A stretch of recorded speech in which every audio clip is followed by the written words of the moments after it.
Time now for Media Watch. James Creedon's here. James, the French media, more and more dominated by someone who could be seen as yesterday's man, but he's anything but, it seems. That's right. For 1 week, for 8 days, Mark, headlines in the French papers. Let's take a look at Le Figaro.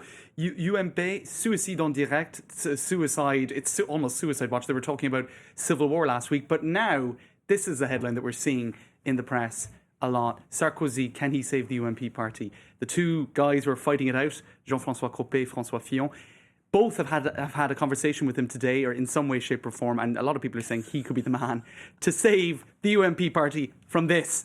This is Le Monde's cartoonist Plantou, and you see them with axes and knives and votes and the whole lot. Of course, big row over alleged voting fraud, and the UMP party, they're featured on the right, being the big victim.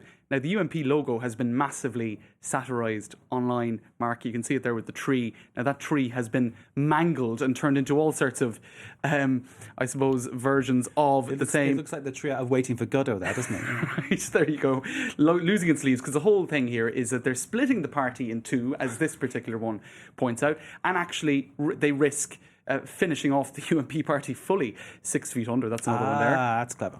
And here we have a UMP party. That isn't a tree anymore. That is an atomic bomb.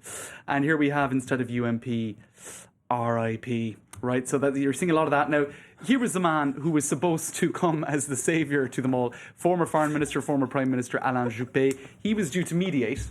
On Friday, they were talking about that. So along comes John Paul / Alain with his little hat. Except it turned out to be Mission Impossible, UMP Possible. And there he is in that mock-up of Mission Impossible with the two bold boys, the two bad boys behind who just won't agree and who can only agree to disagree, right? Then you had, these are all on Twitter, by the way. These are mock-ups that you see on Twitter. This is a big feature now of any sort of big news story that has a sort of a funny edge to it. You see massive amounts of satire online, which I have to say is quite amusing. And this whole story does have a soap opera quality to it. So in the middle, you've got Juppelieu, that's a reference to Richelieu. Yeah. That's right. Copillon, that would be Mr. Napoleon. Indeed. And François II, that's François Hollande. So there you go. And also, I quite like this one. François Fillon. That's it. Sorry, François Fillon. Somebody managed to get a photo of the evacuation map in the instance of there being a fire at the UMP headquarters on Rue de Vaugirard in the 15th arrondissement. And, of course, the whole thing is, how are they going to get out? How are they going to escape? The escape map here, how are they going to escape out of this massive crisis? You always see these when do you remember when they spoke about Merkozy and they blended the two of them together? I love that photo. Any chance to pull it out again? And now you've got the possible next leader of the UMP party, some sort of merged, nightmarish kind Copillon. of Copillon. So there you go, Mark. It's it's everywhere.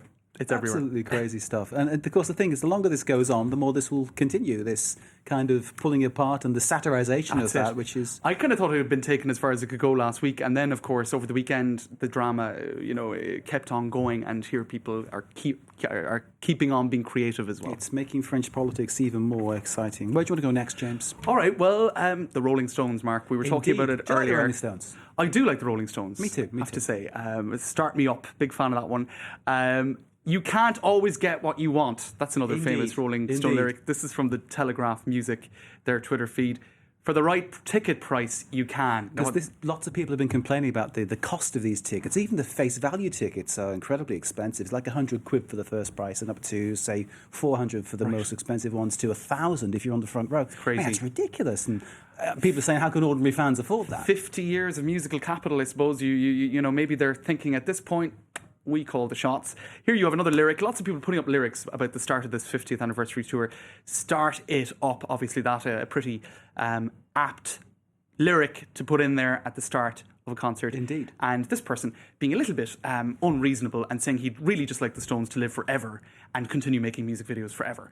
I think they're doing pretty well at 50 years on. So well, they've got a new single out, first one in 6 years, I believe, as well as an album as well. But it's amazing to think that, they started out in this business like the year that I was born, and I liked them. You're considerably younger than me. You like them. There's a whole new generation discovering them. They've got broad appeal. And I think we've got even a bit of music to listen to now. Let's take a little, I'm sure our viewers like it too. Little extract from the performance in London. Get off of my cloud. Stay with it.